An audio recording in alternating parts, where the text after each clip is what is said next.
നമസ്കാരം, മലയാളി വാർത്തയിലേക്ക് സ്വാഗതം. വീണ വിജയന് വേണ്ടി അഭിഭാഷകരെ കൊണ്ട് നിരത്തുകയാണ് പിണറായി വിജയൻ.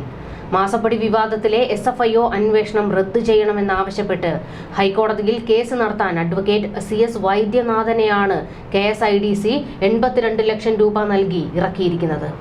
KSIDCക്ക് നിയമോപദേശം നൽകാൻ സ്ഥിരം അഭിഭാഷകൻ നിലവിലിരിക്കെയാണ് വീണ വിജയനുമായി ബന്ധപ്പെട്ട കേസിൽ ഹാജരാകാൻ പുറമേ നിന്ന് ഇത്രയും വലിയ തുക നൽകി മറ്റൊരു അഭിഭാഷകനെ കൊണ്ടുവന്നത്. ഇക്കഴിഞ്ഞ ജനുവരി 24, ഫെബ്രുവരി 7, 12 എന്നീ ദിവസങ്ങളിലാണ് 3 സിറ്റിംഗിനായി ഈ കനത്ത പ്രതിഫലം നൽകിയത്. ഇത് മാത്രമല്ല, നിയമോപദേശം എന്നും പറഞ്ഞ് ഓടി നടന്ന് പല വക്കീലന്മാരുമായി ചർച്ച നടത്തുന്നുണ്ട്. സിറ്റിംഗിന് ലക്ഷങ്ങളാണ് ഇവർക്ക് കൊടുക്കേണ്ടത്. ഈ പരക്കം പാച്ചിൽ കാണുമ്പോഴേ വ്യക്തമാണ് മകൾ മാസപ്പടി കുറെ വിഴുങ്ങിയിട്ടുണ്ടെന്ന്. മാസപ്പടി കേസിൽ SFIO അന്വേഷണം ആവശ്യമില്ലെന്ന് ഹൈക്കോടതിയിൽ വാദിക്കുകയാണ് പിണറായിയും കൂട്ടരും. മടിയിൽ കനമില്ലെങ്കിൽ പിന്നെ എന്തിന് അന്വേഷണത്തെ ഭയക്കണം? തെറ്റുകാരല്ലെന്ന് തെളിയിക്കണമെന്ന് മുൻപ് ജസ്റ്റിസ് ദേവൻ രാമചന്ദ്രൻ അച്ഛനെയും മകളെയും ഓടിച്ചതാണ്. വീണ്ടും ഹൈക്കോടതിയിൽ കടിച്ചു തൂങ്ങുകയാണ് മുഖ്യമന്ത്രി. വൈദ്യനാഥന് പിന്നാലെ പല വക്കീലന്മാരെയും എത്തിച്ചിട്ടും മിണ്ടാതെ മൗനം പാലിച്ച് പാർട്ടി സെക്രട്ടറി MV ഗോവിന്ദൻ. നിയമോപദേശം നൽകാൻ പ്രതിവർഷം 3.36 ലക്ഷം രൂപ നൽകി PU ശൈലജൻ എന്ന അഭിഭാഷകൻ പൊതുമേഖലാ സ്ഥാപനത്തിനുണ്ടെന്നിരിക്കെയാണ് ഈ കേസിൽ മാത്രം പുറമേ നിന്ന് വൻ തുകയ്ക്ക് അഭിഭാഷകനെ നിയോഗിച്ചത്.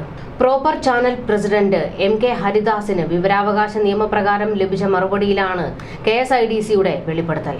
2022-23 കാലയളവിൽ ഈ വിഷയത്തിലെ നിയമോപദേശത്തിന് KSIDC 4.05 ലക്ഷം രൂപ വേറെയും ചെലവഴിച്ചിട്ടുണ്ട്.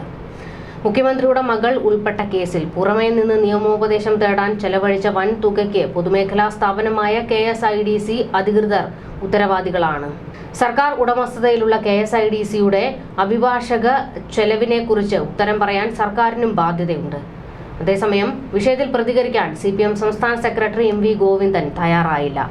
KSIDCയുടെ അഭിഭാഷക ചെലവിനെക്കുറിച്ച് അവരോട് തന്നെ ചോദിക്കണമെന്നാണ് MV ഗോവിന്ദൻ പറഞ്ഞത്.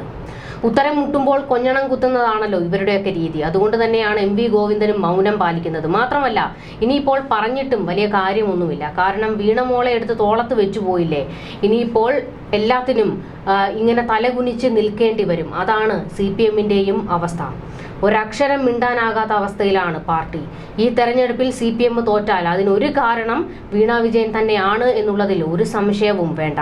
പിണറായി വിജയൻ പിന്നെ മകളെ രക്ഷിക്കാൻ ഓടി നടക്കുകയാണ്. ആരുമായും എന്ത് ഡീലിങ്സിനും മൂപ്പര് തയ്യാറാണിപ്പോൾ. അതുകൊണ്ട് തന്നെയാണ് തൃശ്ശൂര് മോദിക്ക് മുന്നിൽ ഡീല് വെച്ചു എന്ന് കേരളത്തിൽ തന്നെ അടക്കം പറച്ചിൽ ഉയരുന്നത്. ഇത് മാത്രമല്ല, പാർട്ടിക്കുള്ളിൽ നിന്ന് പോലും വലിയ പ്രതിഷേധമുണ്ട്. എന്തിന് വീണ വിജയനെ ഇങ്ങനെ താങ്ങുന്നുവെന്ന ചോദ്യം പാർട്ടിക്കാർ തന്നെ ചോദിക്കുകയാണ്. അതിനും മാത്രം ആരാണ് CPMന് വീണ വിജയൻ? കോടിയേരി ബാലകൃഷ്ണന്റെ മക്കളെ പോലും പാർട്ടി ചേർത്ത് നിർത്തിയിട്ടില്ല. ആ സ്ഥിതിക്ക് എന്തിനാണ് വീണയെ ഇങ്ങനെ ചേർത്ത് നിർത്തുന്നതെന്ന് മുതിർന്ന നേതാക്കളിൽ പലർക്കും അമർഷമുണ്ട്. പക്ഷേ പിണറായി വിജയന്റെ കോപത്തിന് പാത്രമാകാതിരിക്കാൻ വേണ്ടി മാത്രം പലരും മൗനം പാലിക്കുകയാണ്. എന്നാൽ ഈ രീതിക്കാണ് മുന്നോട്ട് പോകുന്നതെങ്കിൽ താമസിയാതെ തന്നെ പാർട്ടിയുടെ അടിത്തറ ഇളകുമെന്ന് പലരും മുന്നറിയിപ്പ് കൊടുക്കുന്നുണ്ട്. ഇപ്പോൾ തന്നെ പാർട്ടിക്കെതിരാണ് ജനവികാരം. വലിയ രീതിയിലുള്ള പ്രതിഷേധങ്ങൾ CPMന് നേരെ ഉയരുന്നുണ്ട്.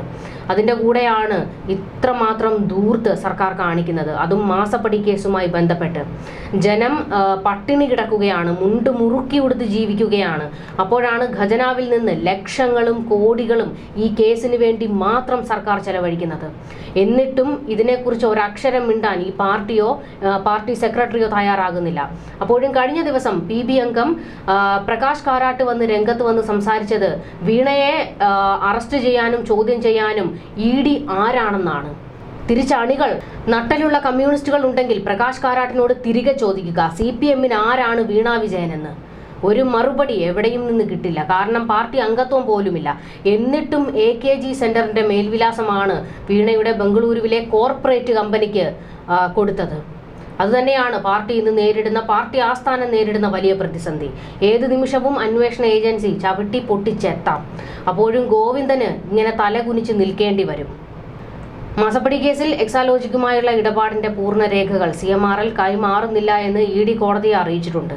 കരാർ രേഖകളടക്കം കൈമാറിയിട്ടില്ല എന്ന് ED പറയുന്നു. ED ആവശ്യപ്പെട്ടത് സാമ്പത്തിക ഇടപാടുകളുടെ രേഖകളും കരാർ രേഖകളുമാണ്. എന്തായാലും ഇന്ന് ചോദ്യം ചെയ്യലിന് പോകാതിരുന്ന കർത്തയെ വീട്ടിൽ ചെന്ന് ചോദ്യം ചെയ്തിട്ടുണ്ട്. ഇനി എന്തായാലും വീണയിലേക്കാണ് എന്നത് ഉറപ്പാണ്.